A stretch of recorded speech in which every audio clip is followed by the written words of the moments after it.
Hi, True Crime Grapevine fans. It's me, Patti Lee. Today is, it's Sunday, August, why can't I remember the date? You'll know, like the 18th, I believe, or 19th. So I'm going to tell you what we have for this week's review in True Crime, if you don't know. So I'm your dyslexic armchair detective, Patti Lee. I watch all the YouTube videos, news, newspapers, everything that's online, interwebs about true crime, and I tell you about what everybody's talking about. So the cases that have the most play, I'll let you know. And today we have, I'll just let you know what we're going to start with, and then I'm going to get into a really sad development on one of them. So, it's really sad. I almost can't even talk about it. All right, so last week I put I pair a drink with every case. If you don't know, this is a ice pink cooler, lemonade cooler. I used it because in a red Solo cup, because our new case last week was the Kylie Rodney case, and she had gone missing after drinking with friends at an end of the year graduation party. She had graduated early. They said she's 16. I think she's almost 17, because it was reported that she was a graduate a year early. Tonight we're going to drink to the memory of Kylie Rodney, and just told her family, if you pray in prayer, good vibes, just whatever. Here's to Kylie. So today at about 2:40 this afternoon, Truckee time in California. So 2:30, 3:30, 4:30, 5:30, 5:30, 6:30 East Coast time.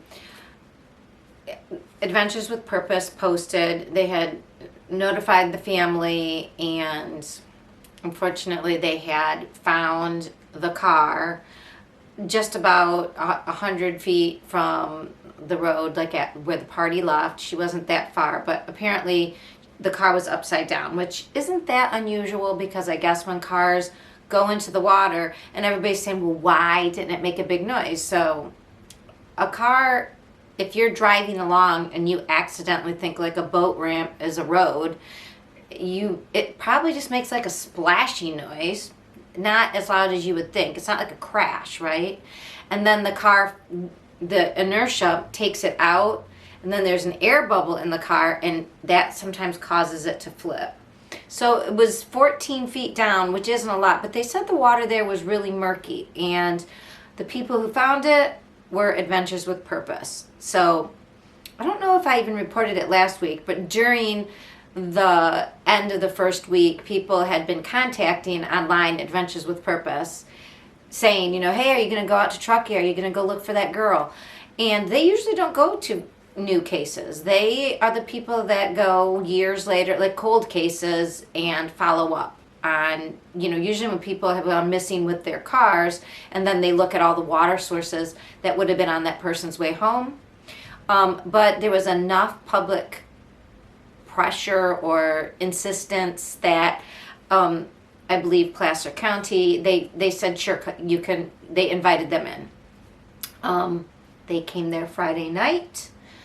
I don't even know if they started Friday night, but they set up to begin Saturday. So it took them all of Saturday, and we don't know when exactly. Maybe they located something and went after it then today. What they do, if you've, please go to Adventures with Purpose. They have a YouTube channel, and I've been almost in the beginning of the pandemic, I think. I don't remember probably watching all the true, I watch a lot of true crime. That's why I started this channel, because I was talking about it anyways and watching everything. I've seen a lot of their videos, and they do amazing work. They use fish sonar, and in a way to look like they know, and they're already experienced divers. So they've just developed this way of looking and knowing where vehicles are, and they use that skill set to go in, like I said, and use it for finding people in cold cases. And now it's kind of amazing that they were there only for 2 days, and they found her, and she was relatively close to where she left. So now she hasn't been formally identified. So the car, it looks like the car, it's being reported as being her. One of her friends, I don't know if you've ever had the experience of when somebody passes away or gets in a horrific accident, but your first response is, no, that's not right. You're lying. That's wrong. We don't know for sure. So one of her friends posted and then took it down and then reposted something about like, this isn't confirmed completely by law enforcement. And she's obviously in a state of disbelief and grief. And that happened to be the friend that didn't take the ride with her, who went home a little bit earlier, and probably is feeling horrible guilt. And she was horribly bullied online. In fact, there wasn't a lot of new news about Kylie until just literally an hour or so ago. And I was just going to talk about the online true crime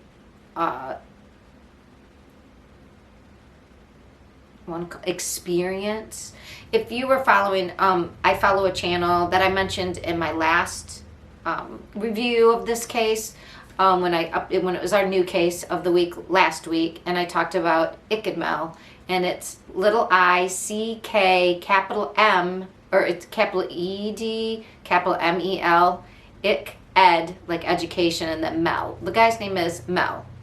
And he is goofy and funny and sort of irreverent at times, but he is golden heart and really responsible YouTuber. And I found him during the Gabby Petito case because he was in Florida, and have watched him since that time. Anyway, so I already had developed a sense of trust about him, but he has callers call in.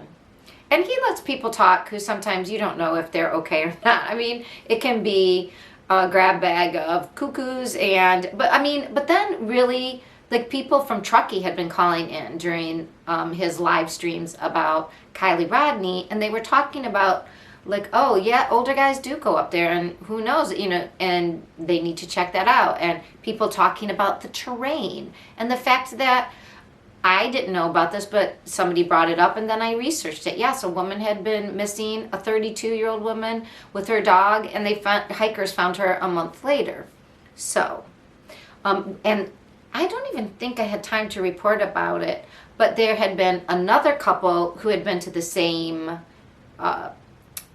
show in Reno. It was a car show / concert called Hot Summer Nights, and they had driven I-80 going right past where Kylie would have crossed to go home from Prosser Family Campground.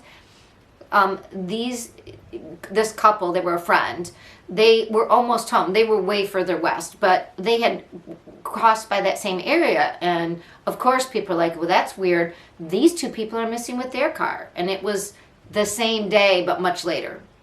Kylie had gone missing the minute, 12:30, just as it became the 6th.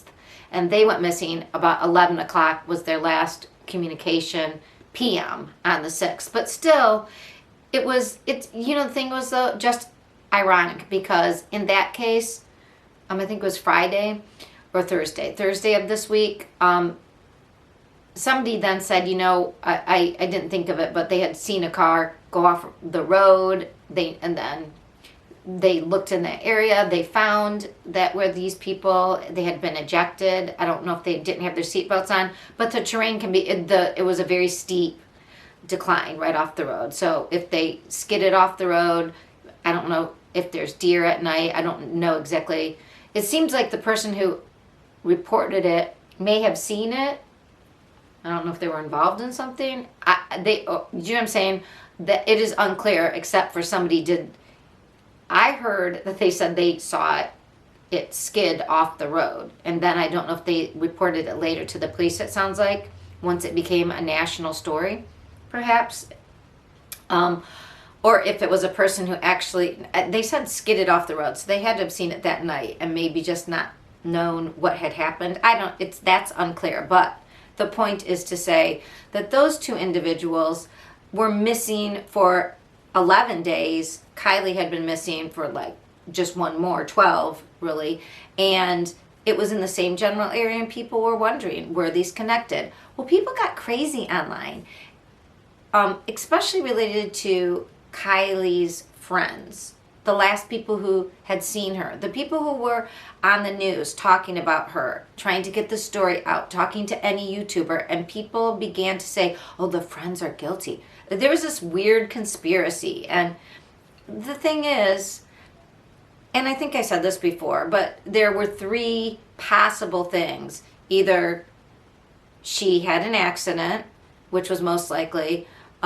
Second was that she maybe OD'd and the kids got nervous, because there was a case in, and Ickett Millstream talked about it again, and I remember hearing about it at the time. In Texas, there was a case where a young man, they were partying, somebody shoved somebody. The kid who got shoved into the water where the motor was and died, but the people didn't want to say anything. And they were underage, so they got rid of all the alcohol. You know, so could something like that have happened? People were wondering. Or the worst case scenario was like, you know, somebody took her. And the somebody took her, or her friends did something to her, or the friends knew. That became way more of a story than the most likely thing, which was the thing that happened and turned out to be, you know, it was an accident with the couple that was going home from Reno that night. You know, they skidded off the road, steep embankment, sorry, dyslexia. And so, again, they are reporting now in the national news. It is, you know, they're reporting this is Kylie's car, this is Kylie. What we will find out is her alcohol content. They will be able to find out. It will be clear. It looks to me that she probably did have a few drinks, or even if she didn't, disoriented, it's very dark out there, and thought she was going on a road and instead maybe was going down a boat ramp, or, you know, we don't know exactly what happened, but we're going to find out. At this time of this taping, I'm not even sure where, but it said within 100 yards. And I do remember looking on Google Maps, and the boat ramp was like, there was a boat ramp right at the end of where you came out from the party and then went around the park. All it takes is one wrong turn. I wish they would put chains across boat ramps at night, but whatever. And I don't know if it was a boat ramp, to be honest. We have no idea where she went into the water. We don't know if she was drinking or not. I mean, this is what we know right now. But it's a sad thing, because she had her whole life ahead of her, and she seems like a wonderful girl, and her parents are wonderful people, and it's just, it's not, you know, going into the water like that, unless you were right there watching her, there was no way to save her, and that is a shame, and we all are with the family tonight. So that's an update for our 26th week here on the True Crime Grapevine. It's a horrible way to end this case, but I wanted to let people know that we do have resolution. Monday you can tune in to Adventures with Purpose, I believe their YouTube channel. They'll be going live and having an update. I'm sure it'll be on all the national news as well.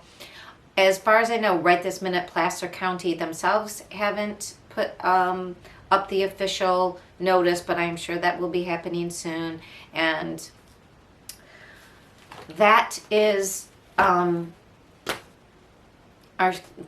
first update and case review for our 26th week. Hug your family, please make sure, I always say, what can we learn from these cases? Would you please not leave anybody driving alone to or from a party. Always have a buddy system. We learned it in kindergarten. There's nothing wrong with it today. Always go in pairs. Always check on your people, and please don't let drunk people drive. You can get a blowing breathalyzer for about $50, which is way less than a DUI ticket, and of course way less than a funeral. And you can get those at any big grocery store like Meijer, Kroger, I'm sure Publix, in their medical section. Blow before you go. Don't get in the car if you've been drinking. Please take care of one another. All right, we'll get back to the rest of what we're going to be discussing this week, 26, but I just wanted to say that we have found Kylie Rodney, and while it isn't the ending we wanted, at least her family is no longer worried and wondering what happened. All right.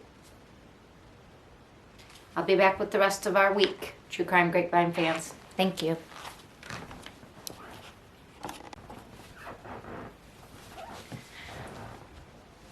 Hi, True Crime Grapevine fans. It's me, Patti Lee, your dyslexic detective, back with our second new case. This one, actually, I'm going to use the same drink for our next two cases because they're out of California. One is actually out of the OC, and one has to do with a part of California that has orchards. So I'm going to do this orange. It's a wine spritz, a blood orange wine spritz, since we're in Orange County for this next new case.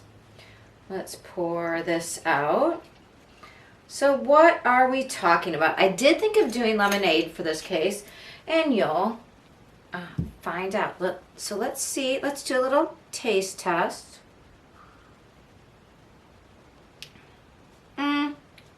Interesting. It's got like a spicy undertone. It's a little it's bubbly. More brute. Not bad. That's really interesting spice underneath. It might be anise type spice. Anyway, so this is our deadly dermatologist Drano story. What, you say? Well, that's the accusations. Let's see what the evidence shows, because I have some questions. So, in this case, we have, no, I'm sure I wrote their names. Didn't I write their names? That's pretty hilarious. I don't think I wrote their names. As if a dermatology should just be enough. So, a female dermatologist from OC. I did write her age. She's like 43. This is a family. The mom is a dermatologist, 2 kids. Now, it sounds like they had marital problems because the dad, and I'm not sure what his job is. The dad, I think her name is Yu. I will have to look this up.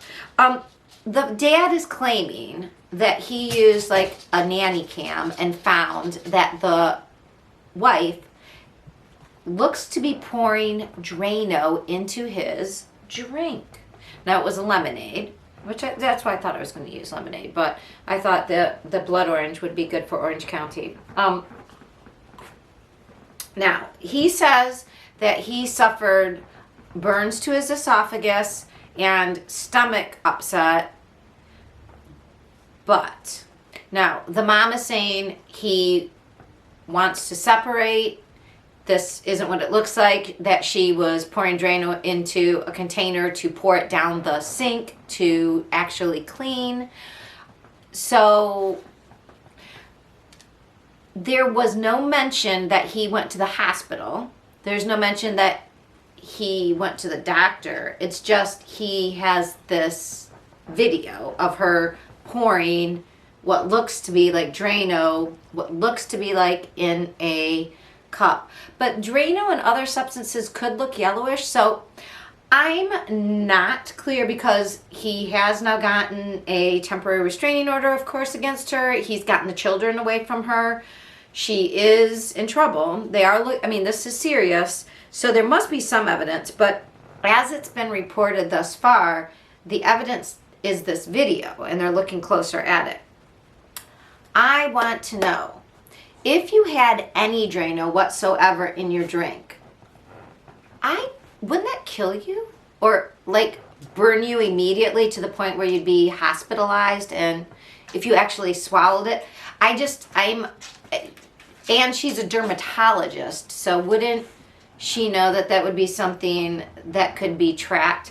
I mean, like, she wasn't using a, it looks like she's pouring Drano into a cup, which I am unclear, but it seems to me like if there was that, I don't understand. So is this a case of the man, you know, taping her, doing her cleaning activities, and he didn't want to fight about getting custody, so instead he's framing her and saying she was doing this, and because he knew that's just how she cleaned? We don't know. I would think there would have to be evidence, like physical evidence, that he consumed Drano, not just evidence that she pours Drano into a cylinder-like cup. So we will be watching this case. It could go either way. I don't know. So, True Crime Grapevine fans, if you want, comment below. What do you think? Do you think she was trying to kill him with Drano? And do you think Drano would only burn your esophagus and give you digestive problems? Or do you think it would, like, almost kill you? I don't know. I don't think you can. It just seems like ingesting any Drano, it wouldn't be just like, oh, it burns my throat. It would be like, I'm forever, I would think. So I don't know about that. So that is our second new case. And I'm going to include our third case with this, which is, we have another missing woman out of California. This is the case of Jolisa Fuentes, who went missing on the 7th of August. She was seen at an AM/PM gas station. She pulled in, she went in, I believe she got a cigar and some snacks. She went back to her car. There is footage of this. This was on Ikadmel, was discussing this case, showed the footage. It's kind of interesting. It does look like she pulls the car a little bit and maybe looks like, I mean, she had been out with friends. Admittedly, they know this. She was out hanging out with her friends until 3 a.m. This was at 4:06 that she was seen on camera. She takes a left instead of going right when she left. Now, her family is saying, so her grandmother lived to the right, so they weren't sure at first why she would have gone to the left. But now they're thinking to the left was some orchards, and she would go out there to reflect and think about life, and she had often gone there with a friend who had since passed, and maybe she was sad and was going out there, and then what happened when she went out there? She did FaceTime, or I'm sorry, she tried to call her sister at 4:30, I believe, and then she, at around 5:30, she also tried to FaceTime her sister twice, and her sister was asleep, so she missed those calls. So we don't know what happened. We don't know that she did go to these orchards to reflect about anything. It is unclear if, like, her car broke down, did anybody, but she and her car are missing. So do we have another situation like the Rodney case? I don't know. But we will find out. We will be looking for Jolisa. You can contact, let's see, she is out of Selma, California, and if you know anything, you can contact the Selma police. They are setting up, looking for her more. There's two detectives in charge. I will have more about this, but just know you can call the Selma police, and there's a $10,000 reward for finding Jolisa Fuentes. We will stay on this. So those are our new cases for this 26th episode of the True Crime Grapevine. Please like and subscribe, and we'll get on with our week.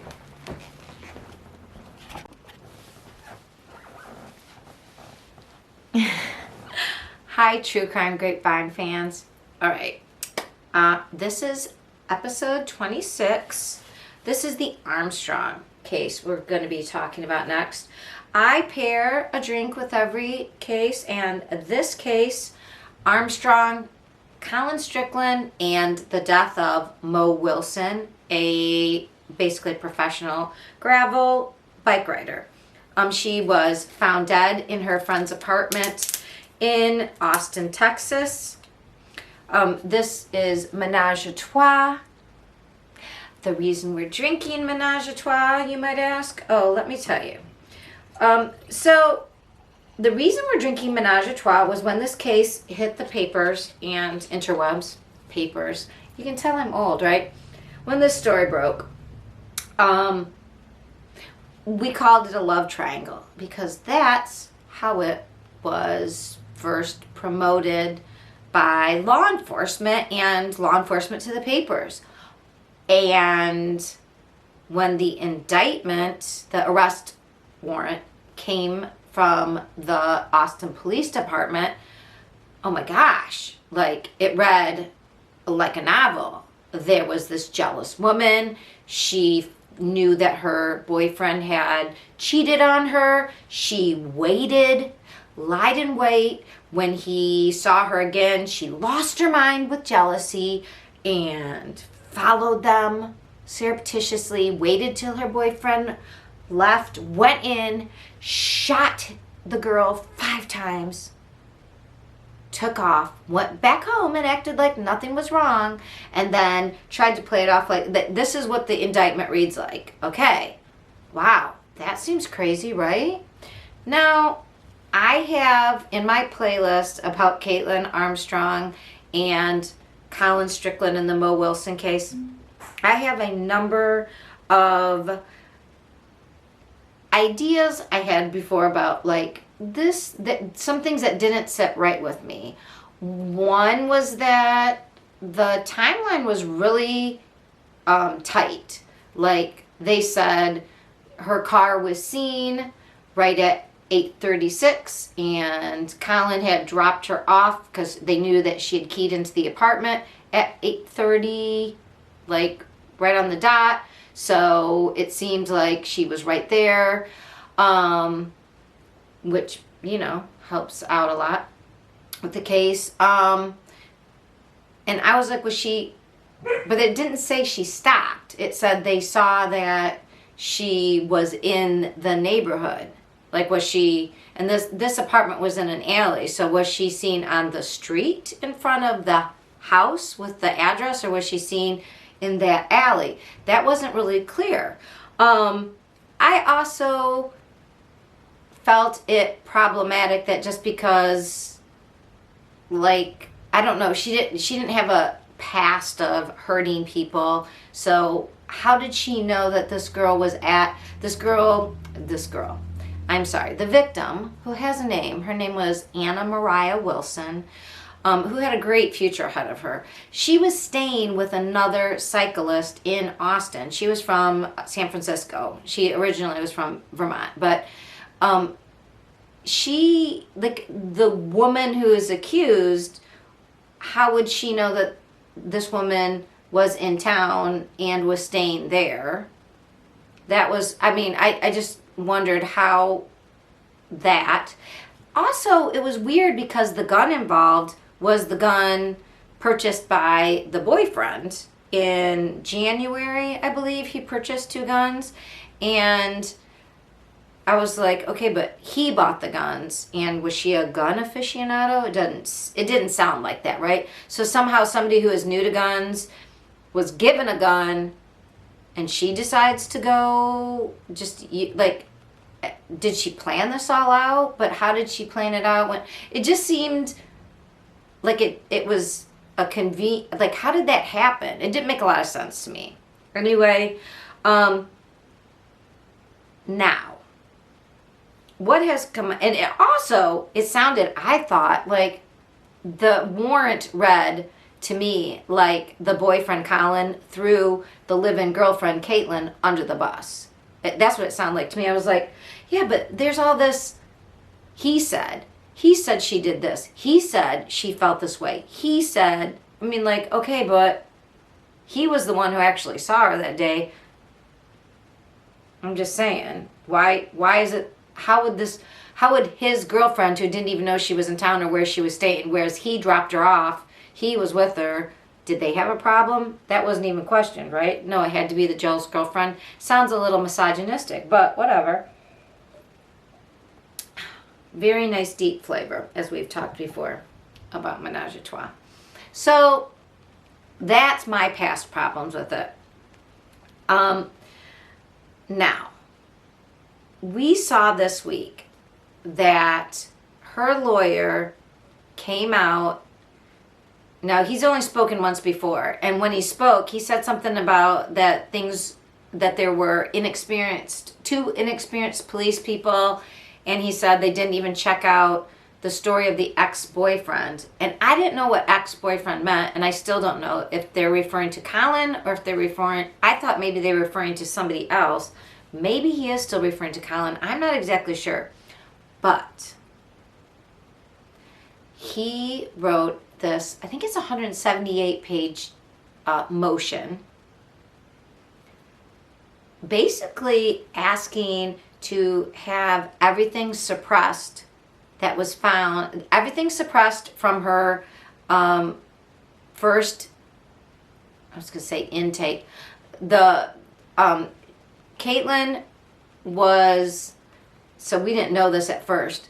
They said they brought her in for questioning, but in this response, in this motion, we find out, oh no, she was arrested because there was a warrant out for her for not have paying for this Botox treatment. I forget how long ago, but she had used a credit card, said she wanted to use a different credit card, so went up to her car because one credit card, I guess, wasn't working maybe. Anyways, and then took off. So there was a bench warrant, I believe, out for her because she didn't pay that bill. They knew that, the police saw her car. They were interested in her. So they brought her in on that charge. They arrested her. How do we know this? There's body cam footage that is referred to in this motion, and it's recorded. They have word for word what the cops said to her and what she was doing. This motion included both attachments that had a expert witness who is an ex-PD in the Austin Police Department or another Texas department who analyzed all this footage. And then there's a portion of Colin Strickland talking to the police, just his words, with his lawyer talking to the police.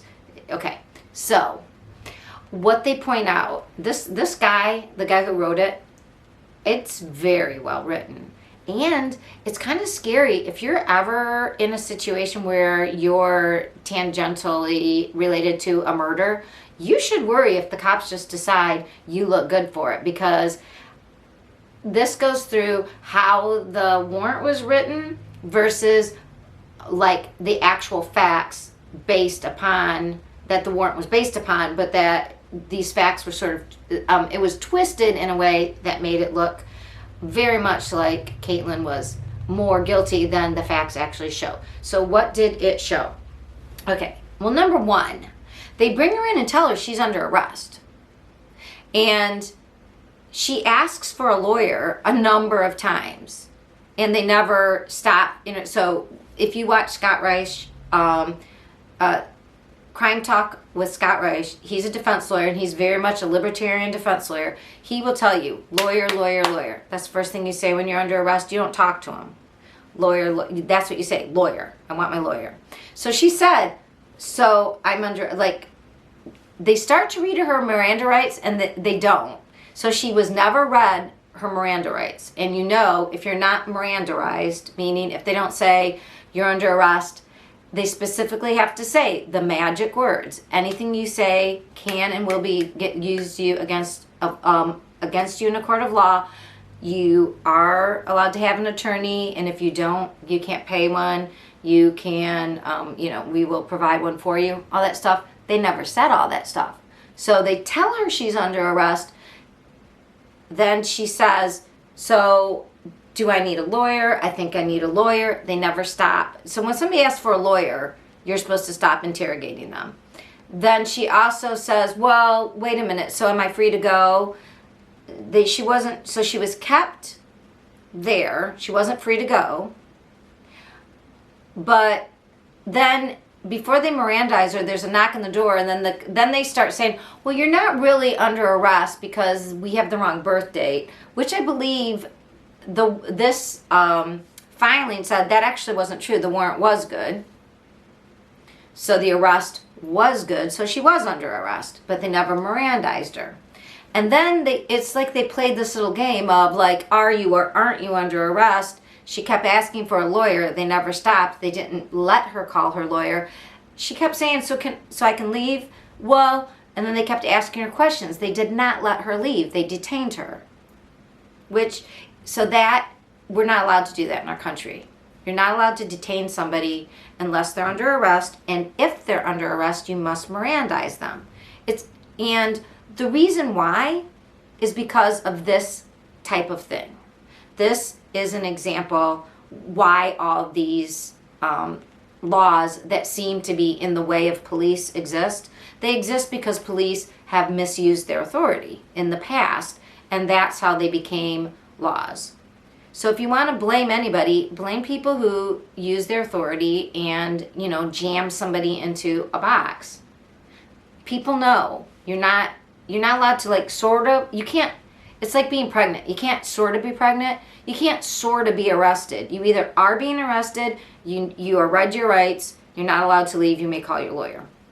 Everything you say can and will be used against you in a court of law. Or you're not under arrest and you're free to go. And everything you say can't be used against you.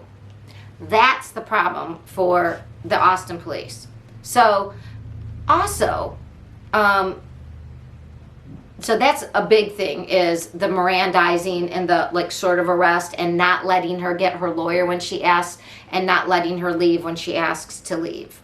Those are all huge constitutional problems and issues with this whole situation. Worse and more important to me as somebody who wonders what really, if you're in the true crime world, you wonder yeah, but what really happened? Law is important, of course, but what really happened? Is she guilty? So here's the thing. When you read the arrest warrant, the way they said what she said, her specific language, and the order in which she said it, kind of made it sound like she was being yeah, well, he wasn't even seeing that girl as far as I know anymore. But she didn't really say that in that order. And the guy who was viewing it stops, he says, at this point, at this time, you can see on the video her face. She does not appear to roll her eyes. She is not whatever. She is, and her statements, he corrects the wording. The wording that the police used made it sound a lot worse. And the order of her statements was out of order. So Caitlin Armstrong literally was confused as to the fact that Colin still, they're yeah, because he's seeing this girl. And she was I'm not aware he used to see her, but I don't know what you're talking about. She really didn't, but they switched the order and then added language about basically she was rolling her eyes and acting like she disliked this woman.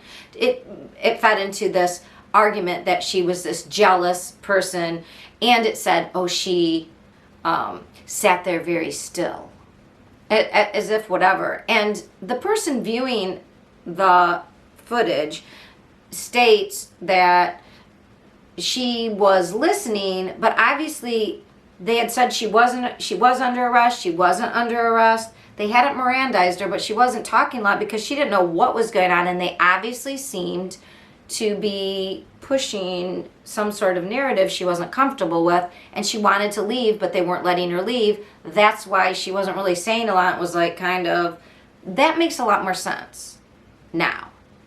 The second big thing that stuck out to me, besides switching somebody's language when you have it on tape is really inappropriate. I mean, you have it right there on body cam. So the fact that you're giving this, I don't know, man, I don't like that. So the police are already acting sketch. But the worst thing was, there was this anonymous caller. There were actually 2 anonymous callers. And the second one said he also saw Caitlin when she was at this, that the first anonymous caller said in January when she found out Colin had seen somebody when they were broken up. And the one lady was like, and she said she was shaking with anger and she was gonna kill her. Which is really convenient, right? That somebody says, I'm gonna murder her, and somebody shows up murdered. There was a second anonymous caller, a male, who said, I saw this interchange, and she wasn't that angry. She wasn't shaking in anger. And then if you read Colin's actual interview with the police and his language with his lawyers, he was saying, well, no, I don't know if Caitlin actually got into my phone and changed Mo's number. I mean, I could have done something. I'm not sure. And no, she wasn't a jealous girlfriend, no more than jealous than anybody else I met. She wasn't that upset, and I don't think this. So, and he felt at the time, he speaks with his lawyer and says, I think they're pushing a narrative that I don't agree with. So, now looking back, if you look back on this warrant, that I felt like Colin threw Caitlin under the bus. Apparently, he didn't throw her under the bus. It was the cops who wrote it as if Colin was saying those things. And when you read Colin's actual words, that's not true. And, the timing on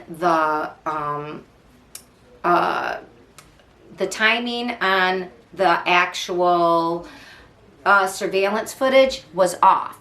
It was a residential footage, and the cop didn't check it, and it was off by 5 minutes. It was 5 minutes earlier. So Caitlin would have driven by more like before 8:30.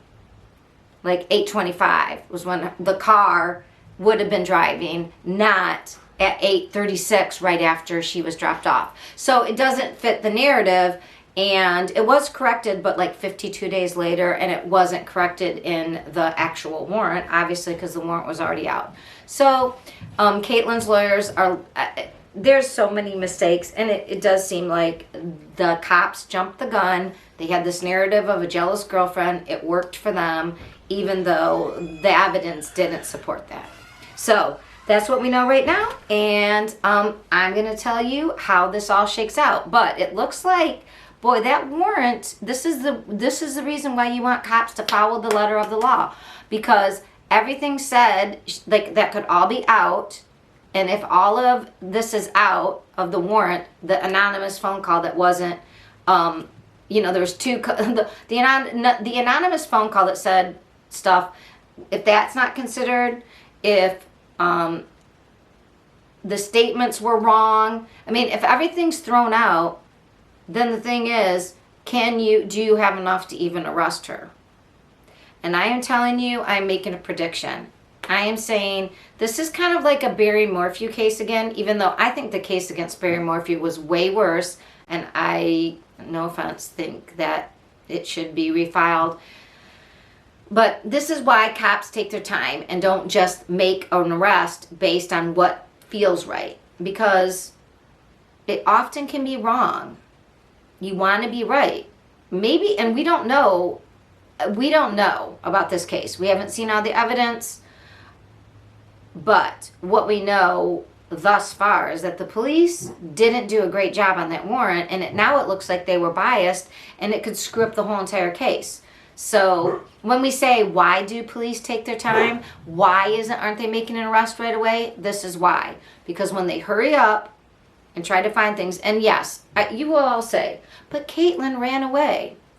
And I will say, as I said before, we want to follow the evidence, but yeah, she ran away. There's no denying that. But when she ran to her sister and then got out of the country, until she actually was getting out of the country, she wasn't even under arrest. And she knew that those cops thought she was good for it. They acted weird.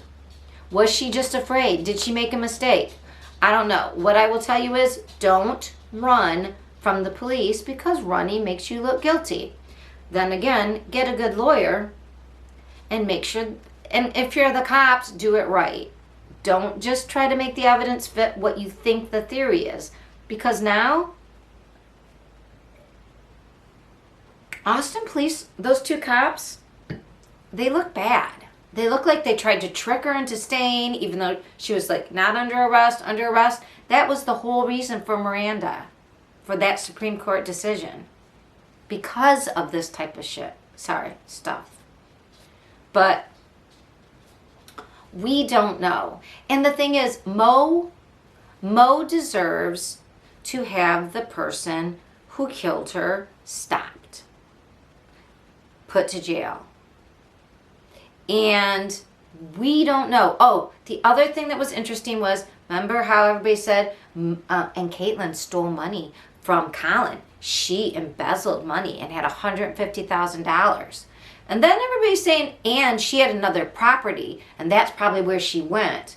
Okay, so here's the deal. The other property that's in Caitlin Armstrong's name was about 5 minutes away from Colin's house. And if you read Colin's interview, they're talking about this, that he gave Caitlin $150,000 for an investment, and they were trying to buy this other property.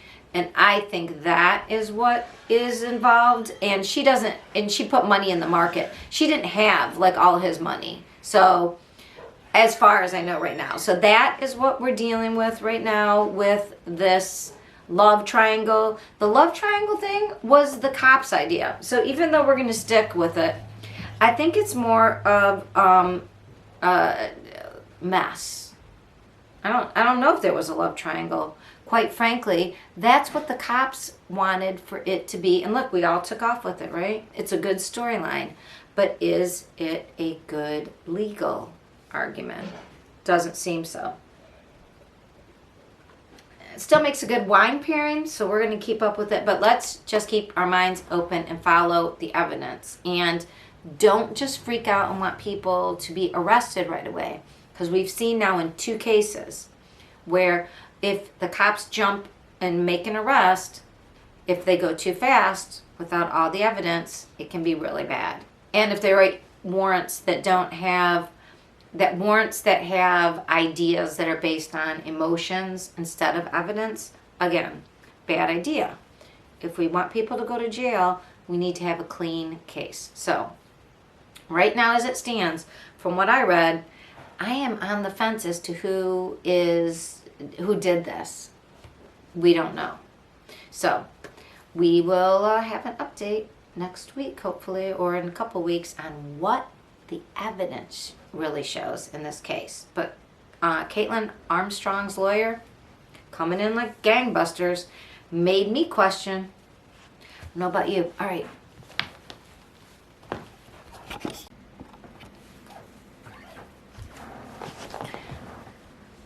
Hi, True Crime Grapevine fans. It's me, Patti Lee. We are in our 26th episode, and we are on to the Dylan Rounds update. So, for the Dylan Rounds, I don't know if I can get this anymore. I love this. It's by Round Barn. I think you can order this online. If you like sweet and bubbly, this is the red sangria for you. I happen to love it. So we're going to drink Here's to the Dylan Round case. Here's to Candace Cooley, his mom, who is working tirelessly to find her son. So if you've been following the Dylan Round case, he was a 19 and now he's 20 years old. In fact, I'm still wearing yellow. We have our sunflowers here for Dylan for the month of August. Dylan Rounds is from Utah and he's gone missing since May 28th. He was a farmer. He is a farmer, excuse me. Although he's been missing for a very long time. They do have somebody in custody, a farm hand, an older man who has a very checkered history and seems to have issues with anger and guns. He was squatting on a property of Rounds, and he was near where Dylan was parking his, getting his seed out of this rainstorm that was coming up. He was from Lucin. This is Lucin, Utah, also but very close to Montello, Nevada. In fact, so this week, what Candace Cooley has just reported was that she was notified and she found out, not through the Box Elder police that are the lead investigation in Utah, but through the county in Montello, Nevada.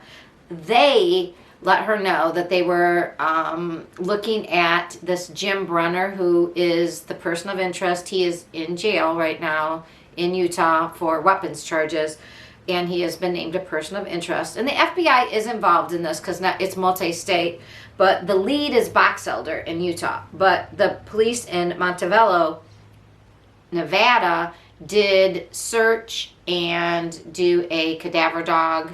They did everything they could of this Jim Brunner's old property that had a burnt down shack. That's why he wasn't living there, because his place had burnt down. But they did look everywhere there for Dylan just in case.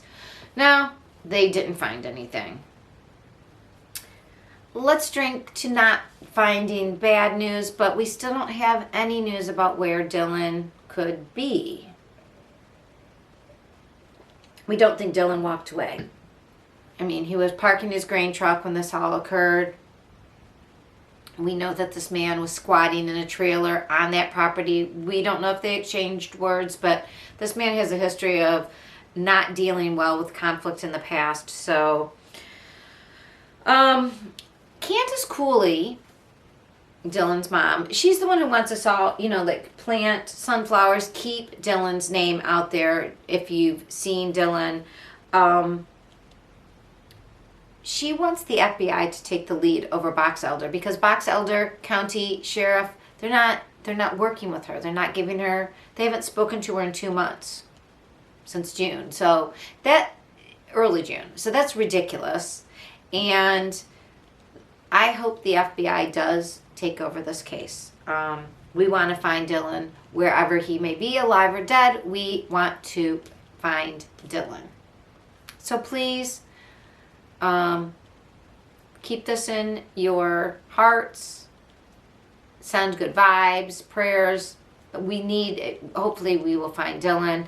This has been going on a while and it's very frustrating.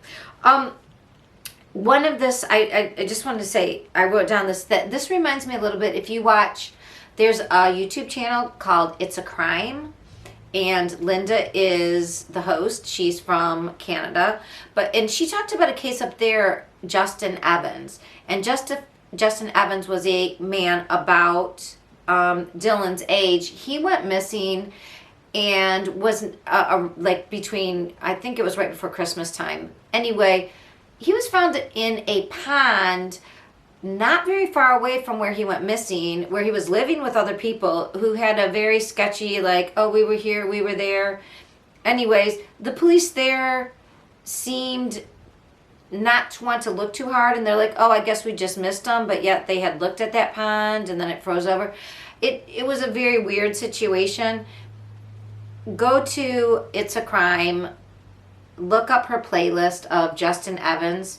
It reminds me kind of how Box Elder is dealing with this situation. I don't know if there's any similar, relationships between people in that are suspected of this, and do they have any ties to law enforcement? Why law enforcement isn't helping the Cooley family, the Rounds family, I don't know. But I wish the FBI would take over. Unfortunately, things aren't always on the up and up, and you know, this family needs to have some resolution as to what happened to their son. 20-year-old boys just don't go missing. They don't disappear. Poof.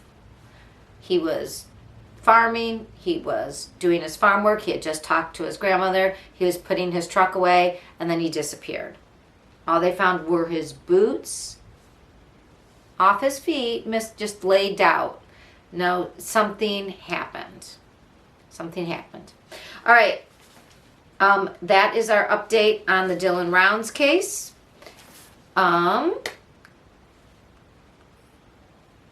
Let's all remember Dylan by planting sunflowers. It is sunflower season in the Great Lakes area. Ms. Candace, we are thinking about you. If you're interested in the Dylan Rounds case, I would send you to my main squeeze, Duty Ron. He has been the person who has spoken most with Candace Cooley. He is retired law enforcement. He has a very respectful way about talking about cases. I recommend you go to his channel. And I will see you and talk about the next case. All right. Bye. Like and subscribe.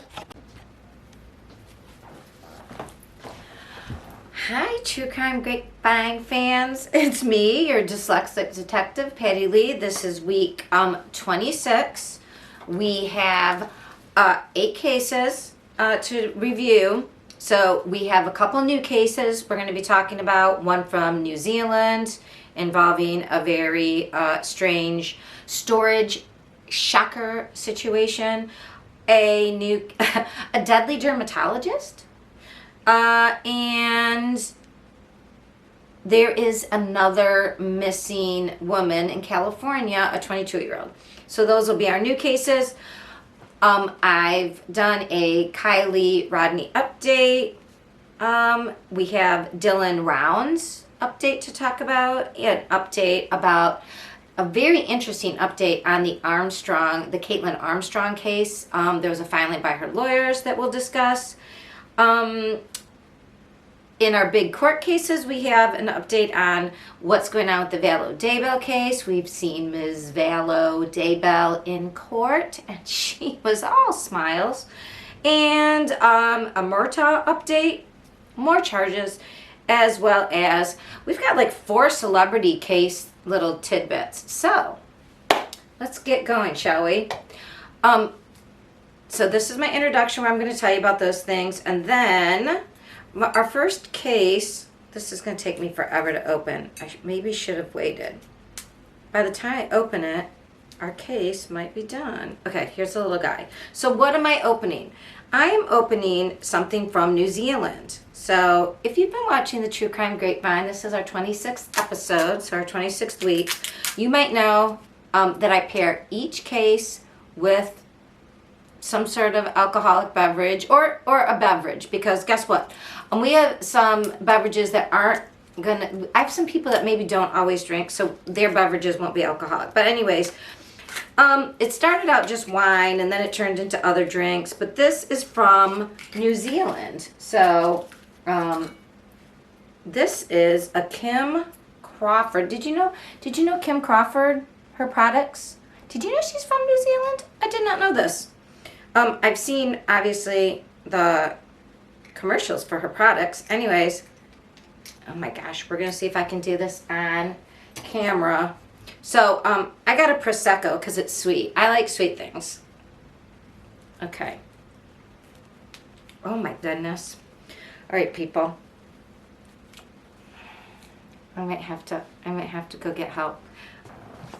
All right, True Crime Grapevine fans. For our first case out of New Zealand, I now have opened my Kim Crawford Prosecco. So, let's pour this. And, boy, it's already very Oh, very bubbly. Oh, okay. So I'm just going to put this down here. Ooh, and take a little sip. This case, we're going to need a drink. Okay. Looks very pretty in the glass. Can you see? Pretty in the glass, but it's brute. So I'd have to put some juice in it. Okay, Kim Crawford. The case that we're going to discuss now. So there was 2 suitcases as part of a big pallet of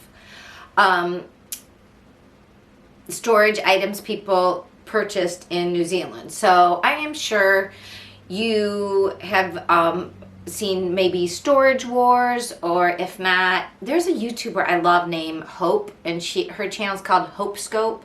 And there's other channels that do this too, where they do an online auction, and they buy either extras from like returns from Target, or things left at the airport, or there's all kinds of auctions you can do. And some of them are like storage units where people leave their stuff and they don't come back. And so the storage unit people, are allowed to sell it. So there was a storage unit. The contents were sold on an online auction. The people went to the, and if you watch Hope Scope on YouTube, she's done this before, where you go to the distribution center, basically, a big, huge warehouse, and you pick up your pallet of, whatever you bought. They brought everything home, laid it out. I believe they put it like right out in their driveway. They were going through it. Yeah, and they were these 2 suitcases, and when they unzipped them, even a neighbor said, and one had worked in a crematorium and knew the smell, they called it wicked bad. I didn't know wicked. I know that was from Maine. I didn't know they used that word in New Zealand, so I guess the Kiwis down under do. But 2 bodies in 2 suitcases. They did,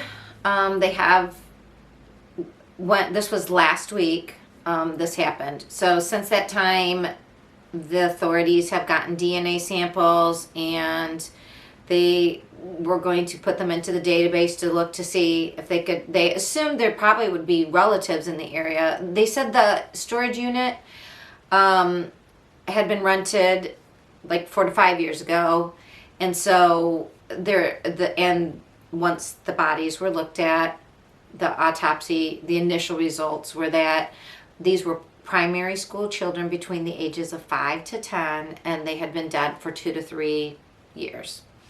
And since that time, the updates that are on the interwebs are that they found a relative in Asia.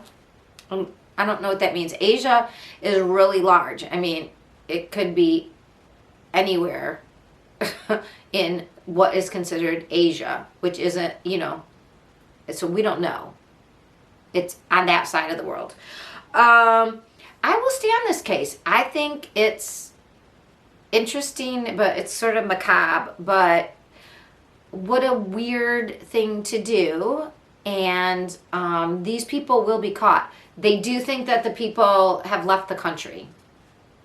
So I assume they have some idea who rented it, because usually storage lockers are associated with a name. So here's to those poor children and to the poor family. Oh my gosh, can you believe that if you think you're getting a deal and that's what shows up? That is not a deal. That is a nightmare. Not a deal. And I know Hope, who is of Hope Scope, she has made jokes about when she's picked up things. I mean, this is her worst nightmare. She sort of joked about it. Who would believe this was true? But anyways, so that was our new case out of New Zealand. And I'm going to pause for a second and get a new drink for our second new case. Like and subscribe if you're interested to hear what everybody's talking about on the interwebs. And I will see you back in 1 minute.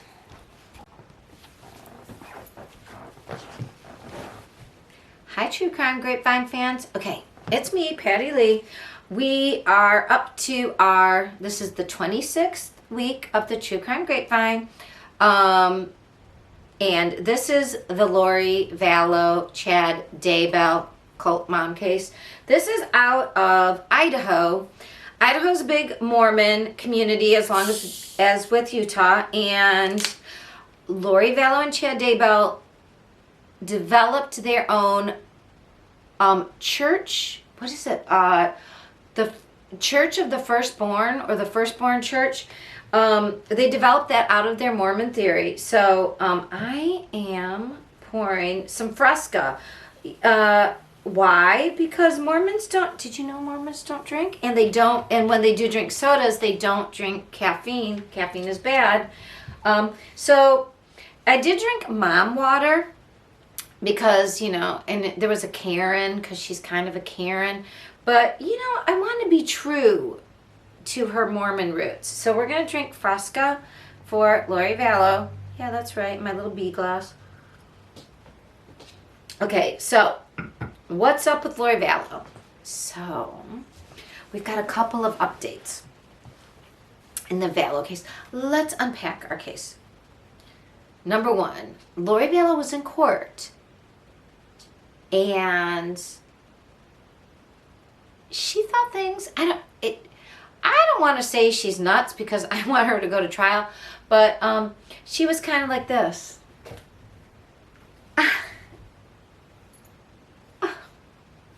It was odd AF. So she's laughing and she's looking into the courtroom behind her and like, kind of like giggling at somebody back there. And Nate Eaton and the East Idaho News were there documenting. And when she got into the car, she gave this like, seriously, like a red carpet sort of getting into the, like, I'm here. It was odd. So yeah, she's going on trial for murdering her 2 children and Chad's wife in Idaho, as well as, so here's the complication and why they were in court. As well as, so there's insurance money, so grand theft of insurance, which could be considered an aggravating factor, and conspiracy to do these things. Conspiracy to murder, as well as conspiracy to commit grand theft through the insurance fraud.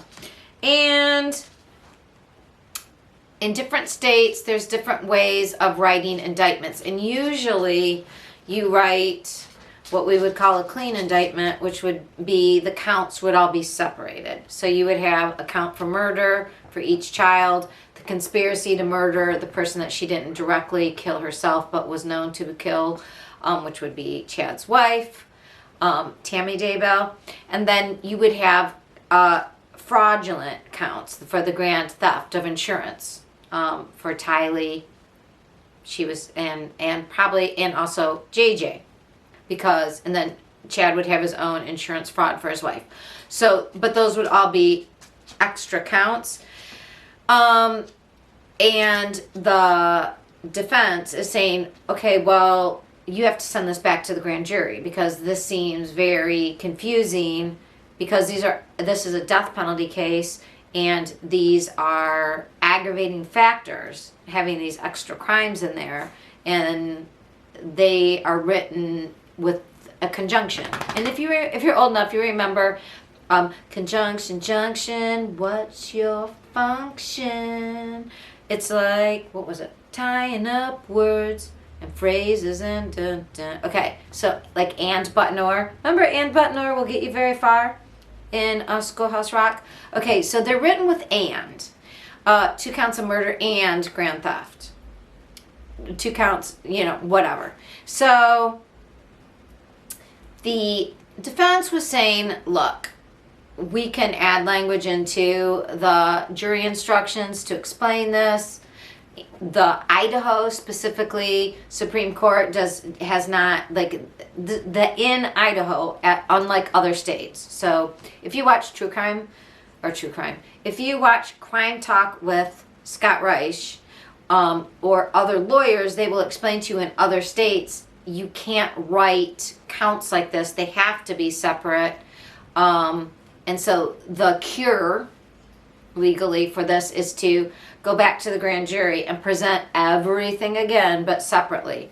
What I don't understand is why you can't go back to a grand jury. So what a grand jury is, it's more than 12 people. It's a bunch of people. They meet once a month, or once a month or once a week. Now, I believe it's once a month for the whole year sometimes. It depends on the area. But a grand jury is a larger group of people who meet once in a while to hear whatever the county or the state has going on. There's federal ones too. So there's, if you don't know anything about law, it's called home rule. We start with the smallest. So there's like municipalities, then there's counties, then there's states, then there's like regions federally, and then there's like federal completely, which ends up being like the Supreme Court. So, and the laws and rules and procedures in court can be different depending on what state you're in, or if you're in federal court within a state.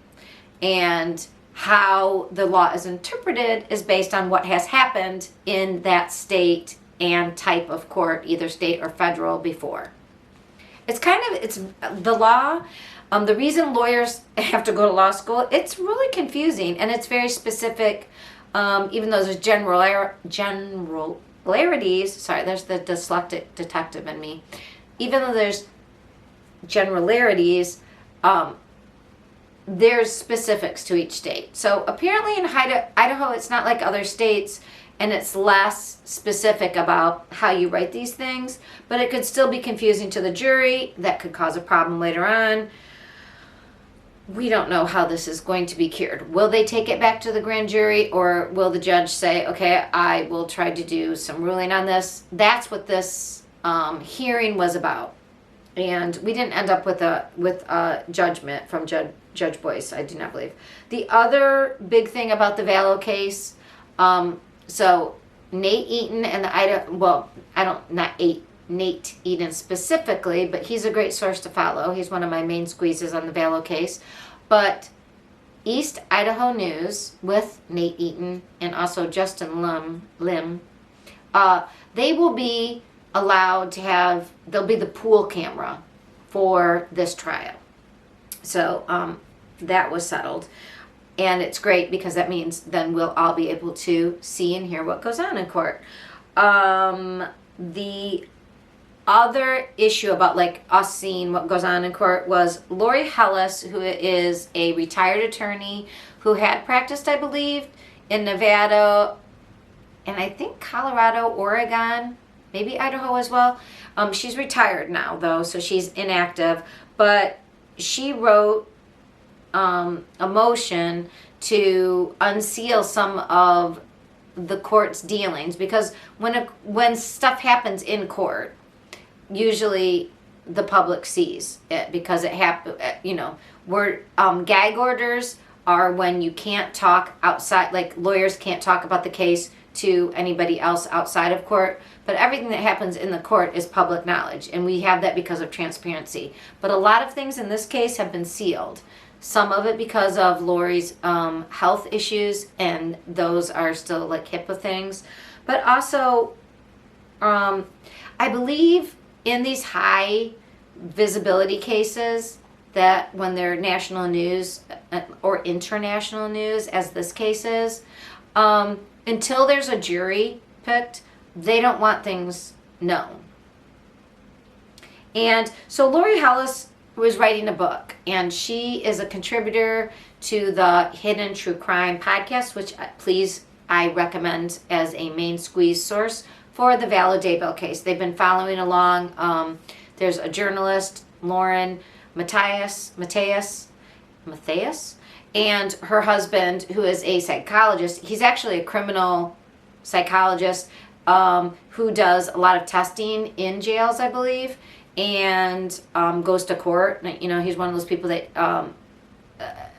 helps. I don't know if he works for what type of side he works for, but they've been doing a podcast, Hidden True Crime, as well as a YouTube channel then simultaneously. I recommend it. It's very interesting. And when I recommend a main screen source, it doesn't mean I agree with every single thing that comes out of their mouth. Please understand. It's just that in like the majority of things, I highly recommend, especially the Friday Night Lives with Lori Hollis, because Lori is a lawyer and she and Lauren talk about this case and really ask and answer a lot of the questions we all want to know about why is this happening this way and what does this really mean and what does this indicate. So Lori Hollis, she's also on Twitter, and she has a news letter type thing online. Sign up for it, get it, you will love it. So anyways, so she wrote to the court and wanted to intervene. So in court parlance, you know, court talk, that means that she wants to enter into the case as an interested party. She wants to intervene, and she was asking for things to be unsealed for the public knowledge and good, and as a writer, because she's writing a book about this, so as a journalist. And she cited free speech, and she cited transparency in the law, and the sunshine laws, and the right to know, which aren't as strong in, like, weirdly, Florida has very strong sunshine cases, very interestingly. So, whereas I don't think Idaho does. So, but first you have to ask, like, you have to intervene, you have to be granted what is called standing. And I wondered about this, and so this week we found out that Judge Boyce basically wrote back to Lori Hollis, addressed her motion in writing, and basically said, nope, nope, nope, nope, and nope. Yeah, and basically he said she has no standing to intervene in this case, and that she would have to, and he gave her parameters to meet.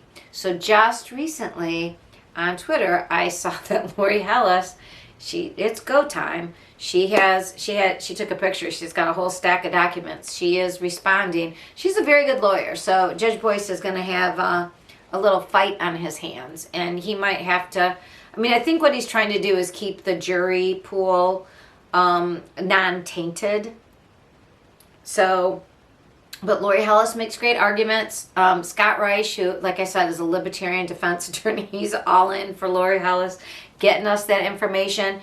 And we're going to be talking about another case that Scott Reich actually said something about, which I didn't think I think he missed one ruling on that. But he's a great follow too. So anyways, and he's in Colorado. So all these people out west are right there following this case, and they're lawyers. I highly recommend listening to them to get a really well-rounded perspective. So that's Scott Reich on the Crime Talk YouTube channel, and Lori Hollis, who is a contributor on the Hidden True Crime channel. So that's where you can find more about that. So we don't know what Lori's attorneys will get in the way of how the challenging how the, they want how the indictment was written. Does it go back to a grand jury for a cure? Is this problem cured by jury instructions? We will wait for Boyce to tell us. I mean, even though it would be a pain, the basic problem would be that this is supposed to go to court in January 9th. And if they have to send it back to a grand jury and present all the evidence again, they can't just like rewrite it, I guess. That might put us back. But it just seems like trials keep getting put off. We have a lot of trials that just keep putting back. In fact, we have the Aiden, what's his last name? Fucci? Who is alleged to have killed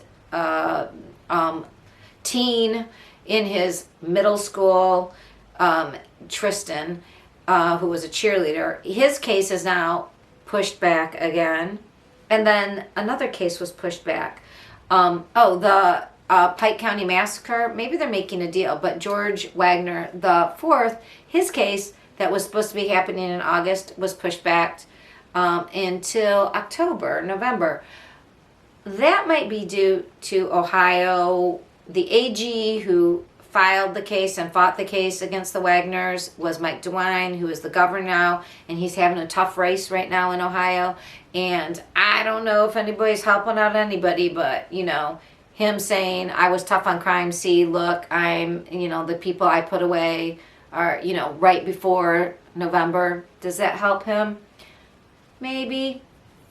I don't know. You'd like to think that law enforcement and like the whole legal system in a state wouldn't do that, but unfortunately we know things can happen that way. So anyways, we will find out if the prosecutors have to send everything back to a grand jury. I don't think there'd be a problem. It would just delay the case. We're going to find out when Lori Hellis, she's refiling, and we're going to see if Judge Boyce says she has standing, which means standing means you're allowed to intervene in a case. It means you're allowed to speak. And she is speaking for people who want to know. So that will be very interesting. The consumptive testing. So last week, my two little court cases on Vallow and Murdaugh didn't get into the podcast, and there's already new stuff. So I just didn't even upload those two little things. But yes, we do know that the consumptive testing question was fixed outside of court. The two sides agreed. And so what it looks like now is that the consumptive testing, if there's enough, the state will go ahead and do their testing and give the excess to the defense. If there's a problem with limited, they will talk to the defense and they will work out an issue at that time. So they agreed upon this. Now it's done. It's not part of court anymore. We won't hear about that unless it becomes an issue, I guess. So that is it for the Vallow case. Like and subscribe. Thank you.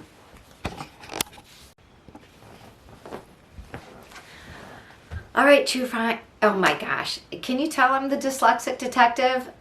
And this is one of our later cases, week 26. So I'm the drinking or the drunk dyslexic detective, which makes everything harder.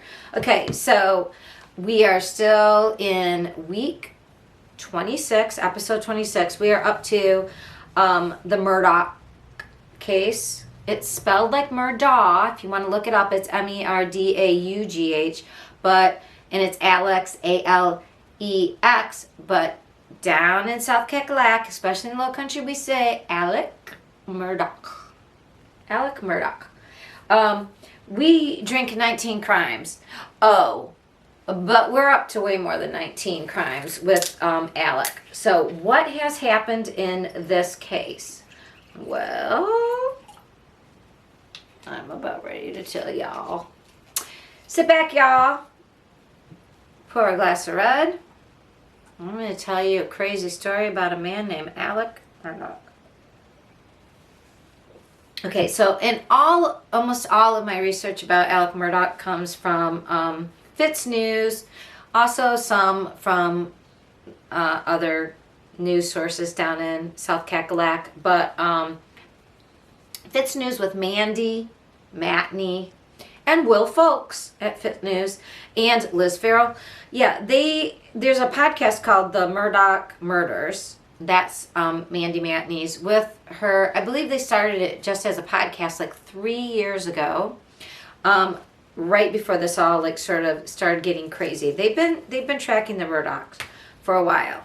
Now, if you don't know, this is the reason we're using 19 crimes is I started making a like crazy board of these crimes just so I could keep track.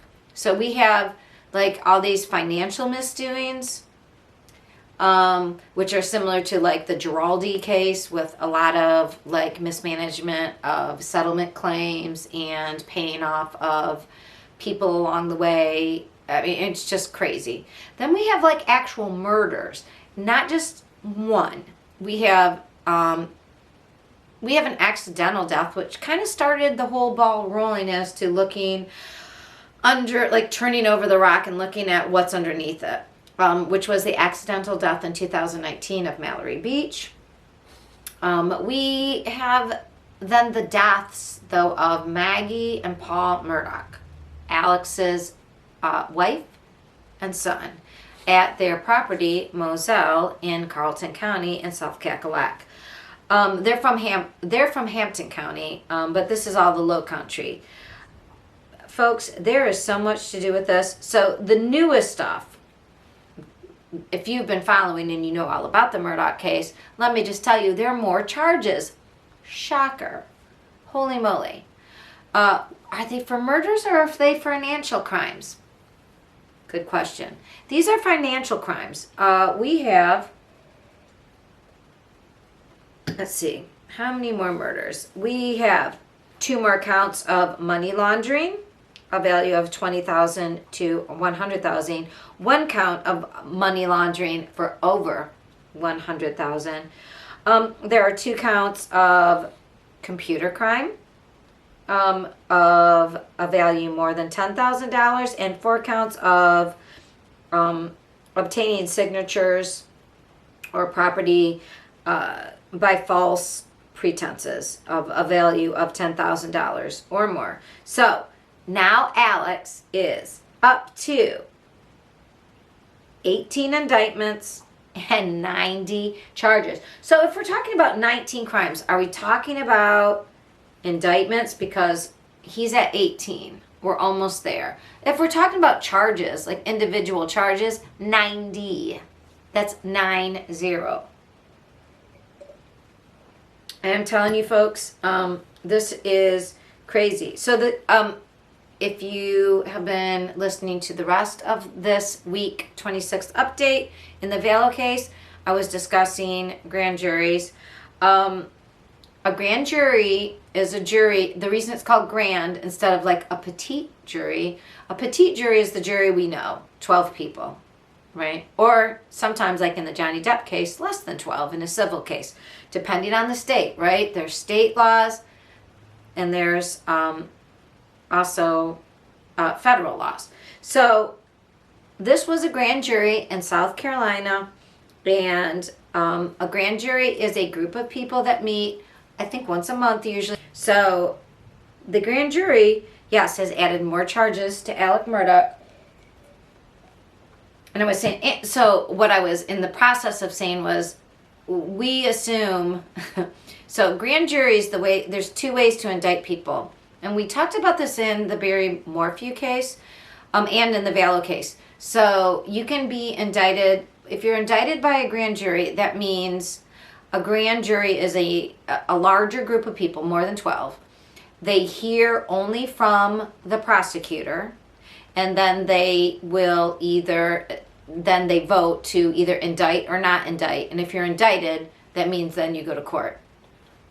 Or, like Chad Daybell, also was, before he was indicted with the judge, and there was like a defense there, and it was like a pretrial indictment.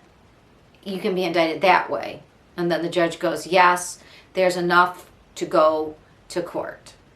So with this grand jury, obviously they say they can indict a ham sandwich. You might have heard that. So it's easier. But anyways, yes, Alec was indicted on more charges. He's already in jail. He's last week the update was he wanted to put off the Mallory Beach civil wrongful death case because he owns the boat. He allowed his son to take it, so he is responsible.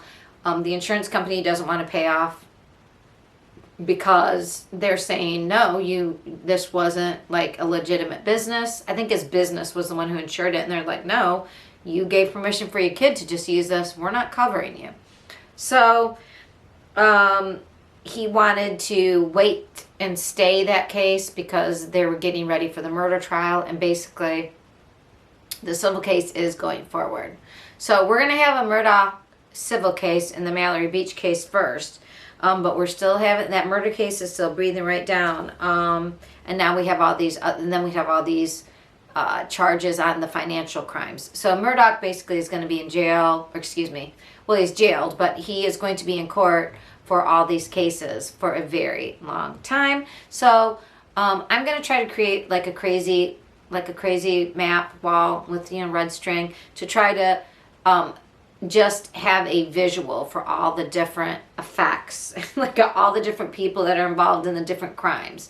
So please go to my main squeeze source, Mandy Matney's Murdaugh Murder podcast, because she doesn't just talk about the murders. She actually covers everything, and the financial misdeeds and the drug running and the history of the Murdaugh family. And there's so many, they're not really rabbit holes because they're really twists and turns, but they're all involved in actual indictments now. So financial indictments, murder indictments, but they have a nexus altogether of corruption in a state where someone uses their power to get out of trouble. It is very interesting. Also, Buster Murdaugh, who is the only living relative of Alec, I don't know if he's back in law school. He was thrown out of law school for cheating.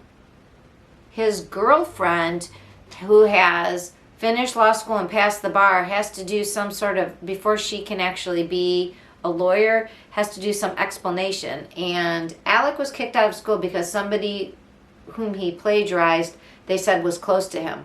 Was it his girlfriend? And does she have to explain that? We don't know. But there's some scuttlebutt. This is just rumor that somebody paid $60,000 to get Alec, or to get Buster back into law school. I don't know. I'm going to follow up on that, but that's just some tea. I'm just spilling a little tea here. It's hot. Okay, but if you see my tea, you know that's just a rumor. We're just going to keep it between us. I'm not sure about that. I will find out more. But if that's true, so are the Murdaughs still buying their way into things and buying their way out of trouble? It seems like it would be difficult to do so right now. I mean, we've got Palmetto State Bank in trouble. We've got, I think there was a judge involved in that mess with the financial things. We've got even people up into the state AG who can't, like Duffy Stone, friends of Alec Murdaugh, needs to stay out of this business because he's involved socially with Alec. I mean, that's going to be the problem here. And Alec has cases in all different counties in South Cackalack. Will they be merged into one case? That's what some people are saying. So all we know is that there are more counts now against him. Oh, and 2 associates. Yeah, there's 2 people that we haven't heard of before. You want to know who they are? Yeah, I'm going to tell you. Spencer Roberts and Jerry, excuse me, I have to use my cheaters because Miss Patti Lee is old, and Jerry Rivers. So Spencer Roberts was indicted for fraud crimes, which he authorized, that took place between February and March in 2021 in Carlton County, and 1 count of obtaining a signature of property by false pretenses for a value of $10,000 or more, and 1 count of money laundering, and 1 count of computer crime, and 1 count of computer fraud. Jerry Rivers was indicted for obstruction of justice, and officials say that Rivers took a cell phone for police evidence during a law enforcement search in Carlton County on August 10th. So people are still trying to help out the Murdaughs. So whatever's going down in South Cackalack isn't quite finished. It looks like, anyways. So that's what we know for the week of August 13th through the 20th, as well as I threw in some other things from our past week. That Murdaugh case, go listen to Mandy Matney. Go follow Fitz News, Liz Farrell, Will Fox. It's going down in the Low Country. Here's to justice prevailing all over our country. But boy, South Cackalack. Do you know South Carolina was the first state to secede? It just seems like if we can clean up South Cackalack, maybe we can clean up the rest of the country, right? Lindsey Graham's going to have to go. Lindsey Graham is from South Cackalack. He's going to be going to Georgia, though. That's a whole nother topic. Anyways, so true crime fans, that's what we know about the Murdaugh case.